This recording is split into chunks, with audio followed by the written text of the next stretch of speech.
From Delaware's most award-winning radio news team, this is WDEL Video News. Here's Chris Carl. Among Delaware's top stories for Tuesday, February 12th, the wintry mix may slow you down this afternoon. Problems at the Delaware City refinery, and a final hearing on proposed Brandywine school closures. Here are the details. You could see a sloppy drive as you head home from work today. There's so much cold air in place right now that as precipitation gets underway, it's going to be in the form of snow. The good thing is, at least initially, the precipitation will be very light. The air mass is also very, very dry. Eventually, we expect it to warm up aloft to the point where the precipitation will change to some sleet and freezing rain, although surface temperatures will be much slower to respond, and it's going to take until sometime tonight before temperatures get above freezing throughout the listening area, and at which point we'll have just plain rain. So really the worst of it is probably going to be this afternoon into the first part of tonight. Your WDEL Delaware AccuWeather forecast is coming up. Well, Sunday's blustery weather knocked out power and sparked two small fires at the Valero refinery near Delaware City. The loss of power and the fires caused the emergency shutdowns of some oil refining units and the release of sulfur dioxide and other pollutants into the air. Valero said in a statement that none of its workers were injured.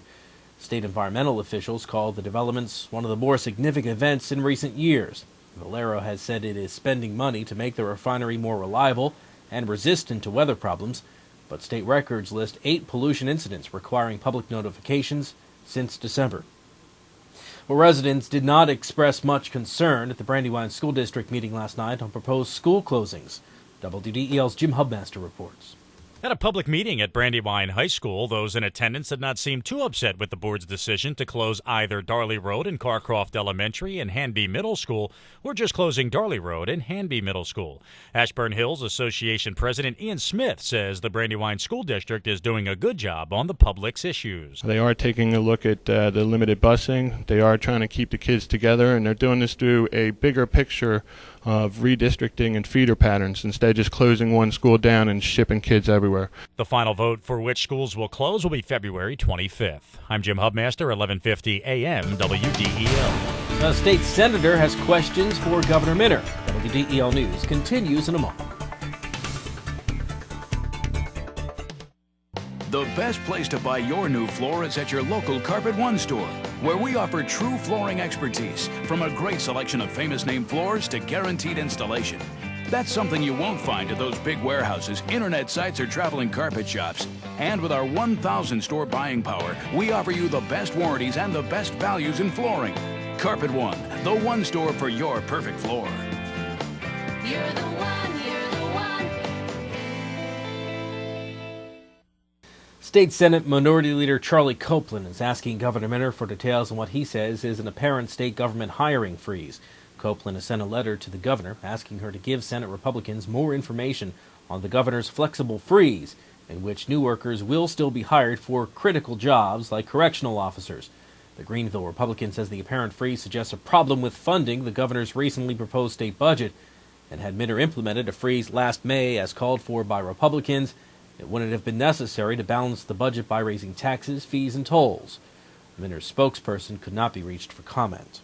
Congressman Castle wants to help Delaware's military veterans and members of the National Guard go from boots to books. WDEL's Carl Konevsky reports.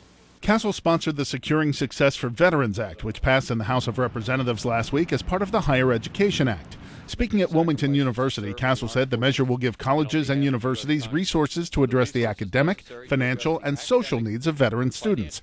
Castle says it'll cost the government about $10 million, but sees it as a down payment on returns. If you give these individuals and others the opportunity to be educated, to go out and earn that much more because they have a 4-year degree or a graduate degree, in my judgment, their ability to earn is going to go up tremendously, and therefore they'll be much greater contributors socially and obviously from a revenue stream to the various governmental agencies in this country. The congressman adds the men and women of our military deserve the help after all they do for the rest of us. Whenever I have been to other countries or even visiting here in Delaware, it's just exceptional to see the cooperation and the drive and determination of these people, which is why I think so many are successful in businesses beyond the military and why so many can be successful in college afforded that opportunity. Many Delaware families will be able to keep their homes despite the current mortgage crisis thanks to the efforts of a community activist group.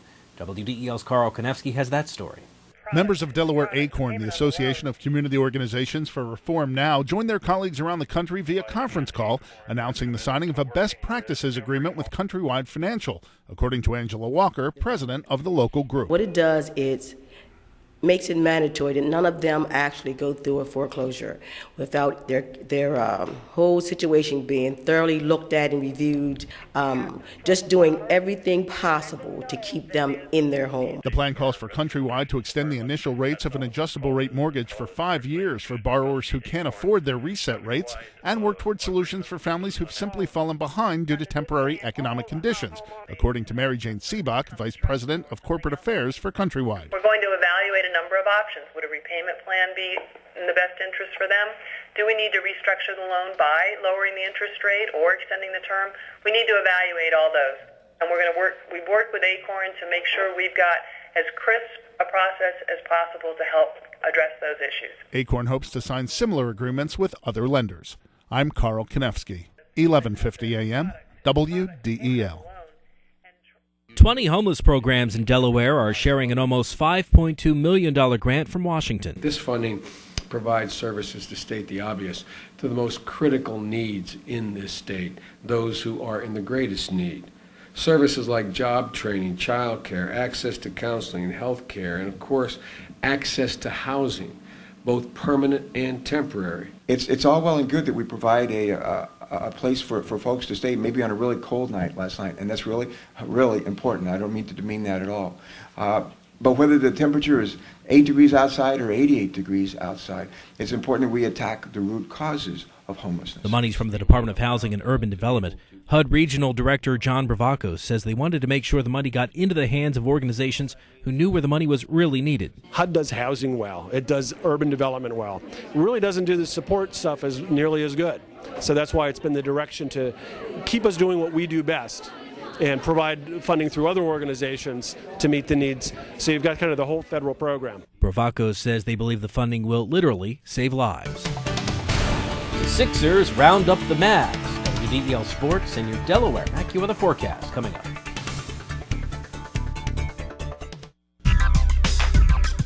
Looking to gain an edge in the technology or design field? Wilmington College's Division of Information Technology and Advanced Communications offers state-of-the-art facilities equipped with the latest tools. Did you know that Wilmington College has been preparing students for careers in media arts and technology over the past 7 years? Enjoy hands-on experience and personal attention from instructors drawn straight from the industry. To learn more, visit wilmcol.edu. Wilmington College. Achieve balance, achieve success. I'm Peter MacArthur. I'm Melanie Armstrong, and here are Delaware's top stories at the top of the hour. The most complete coverage of the news that matters in Delaware. Every weekday morning, 5:30 till 9 on 1150 AM WDEL. WDEL Sports, Andre Miller led the Sixers to their fourth straight win, downing Dallas 84-76. Miller scored 21 points. Andre Iguodala added 14, including a pair of late baskets that fueled a 12-1 run. The Mavericks were held to 23 second-half points, 10 in the fourth quarter. The win moves the Sixers to within a half game of New Jersey for the 8th playoff spot in the Eastern Conference. College basketball, Delaware State finally won a game that did not go down to the wire. Del State shot 78% in the first half as they routed Howard 81-55. They poured in 52 first-half points, including a 29-0 run in the first 20 minutes. Roy Bright led the Hornets with 26 points. And Delaware freshman guard Alfonso Dawson has been named CAA Rookie of the Week for the fourth time this season. The Harrisburg native averaged 16.5 points and 5.5 rebounds in 2 games last week. Dawson's 4 Rookie of the Week awards are the most by any Delaware player in a season in school history.